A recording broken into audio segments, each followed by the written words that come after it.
What is charge, electricity का lecture 2। Charge क्या है, यहाँ पर डेफिनेशन मैंने दिया हुआ है।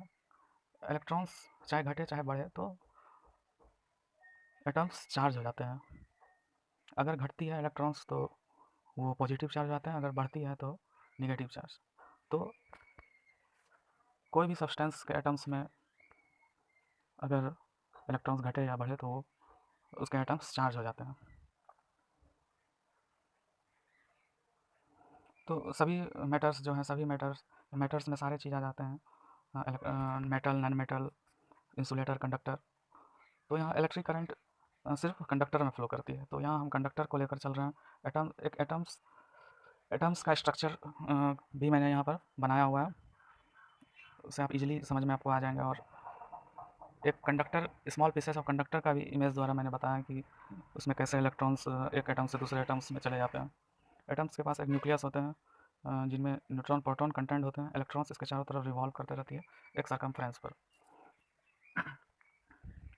चार्जेस फ्लो, एक एटम से इलेक्ट्रॉन्स निकल कर दूसरे एटम्स में जाती है। तो यही सेम फेनोमेना हर एक एटम्स के साथ होता है। वो अपने इलेक्ट्रॉन्स को ट्रांसफ़र कर रही है, हर एक में आगे बढ़ा रही है, पीछे से वो इलेक्ट्रॉन्स को ले रही है, फिर वो इलेक्ट्रॉन्स आगे फॉरवर्ड कर दे रही है। सेम एक्शंस जो है रिपीट हो रहा है। तो बहुत शॉर्ट पीरियड में यहाँ पर इलेक्ट्रॉन्स चार्ज हो रहे हैं, फिर न्यूट्रल भी हो रहे हैं, क्योंकि जब वो इलेक्ट्रॉन्स दे रहे हैं तो चार्ज हो जा रहे हैं, फिर इलेक्ट्रॉन्स ले रहे हैं तो फिर वो न्यूट्रल हो रहे हैं। तो यहाँ इलेक्ट्रिसिटी की स्पीड जो होती है, इलेक्ट्रिक करंट की स्पीड जो होती है 3 लाख किलोमीटर पर सेकंड, जो कि स्पीड ऑफ लाइट के बराबर होती है। इस वजह से यहाँ बहुत ही स्पीडली सब कुछ होता है। तो ये सारे कंडक्टर्स जो हैं, coppers, aluminium, silver, best conductor होते हैं ये तीनों। सबसे अच्छा सिल्वर्स होता है, फिर कॉपर, फिर एलुमिनियम। तो इनके इनके आउटर मोस्ट सेल, इनके एटम्स के आउटर मोस्ट सेल में इलेक्ट्रॉन्स लूजली रहते हैं एटलीस्ट, इसलिए इनको पोटेंशियल डिफरेंस जैसे ही मिलता है ये इलेक्ट्रॉन्स लूज कर जाते हैं और ये दूसरे दूसरे आइटम्स को दे देते हैं। फिर दूसरा आइटम्स भी यही सेम चीज़ करता है। इलेक्ट्रॉन्स,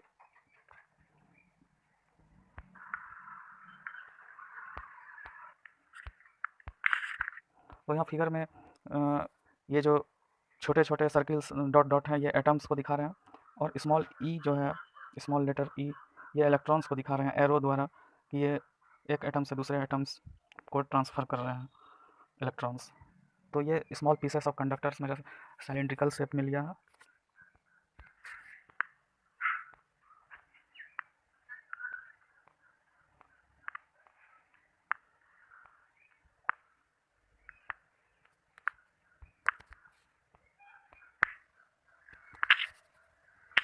न्यूट्रॉन, ये एटम्स का स्ट्रक्चर है। इसके बीच में मैंने बताया आपको कि न्यूट्रॉन प्लस प्रोटॉन होते हैं। न्यूट्रॉन पर नो चार्ज होते हैं, प्रोटॉन पे पॉजिटिव चार्ज होते हैं। और ये सर्किल्स जो आउटर सर्किल्स, ये सेल्स हैं। ये डिपेंड करते हैं कितने सेल्स होंगे एटम्स के, ये डिपेंड करते हैं एलिमेंट्स पे।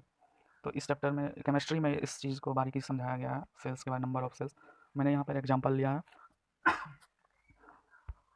तो यहाँ पर आउटर, सबसे आउटर सर्किल जो है आउटर मोस्ट सेल है, इनमें जो ये छोटे सर्किल्स हैं वो एटम्स हैं, इलेक्ट्रॉन्स हैं सॉरी, वो इलेक्ट्रॉन्स ही लूज होते हैं और दूसरे एटम्स के सेल्स में, आउटर मोस्ट सेल्स में इंटर कर जाते हैं।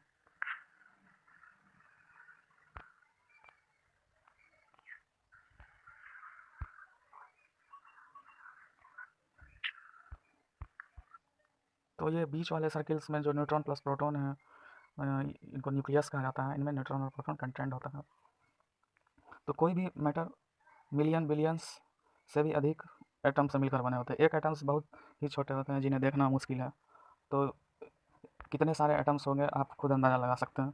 तो इन इतने इतने एटम्स, तो उतने ही इलेक्ट्रॉन्स, और यही इलेक्ट्रॉन्स जो लगातार एक क्लोज पाथ में फ्लो होते रहते हैं, सर्किट कहते हैं हम। कंडक्टर एंड इंसुलेटर्स, कंडक्टर्स होते हैं वो सब्सटेंस जिससे इलेक्ट्रिक करंट ईजिली पास कर सके। इनमें रेसिस्टेंस बहुत कम होता है। रेसिस्टेंस मीन्स, इसका डिटेल्स आगे लेक्चर में मैंने बताया है। इंसुलेटर्स होते हैं जिनमें करंट ईजिली फ्लो नहीं कर पाते हैं, उसे इंसुलेटर्स कहते हैं।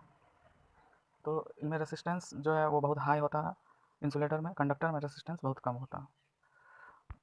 और एक चीज़, charge, SI unit of charge, coulomb, SI unit of charge coulomb होता है, जिसे स्मॉल सी बताते हैं। उसका भी ज़्यादा डिटेल्स मैंने इस लेक्चर में नहीं डाले हैं उसके बारे में, तो वो आगे मैं कूलम्ब्स के बारे में भी आपको अगले लेक्चर में मैं डालूँगा।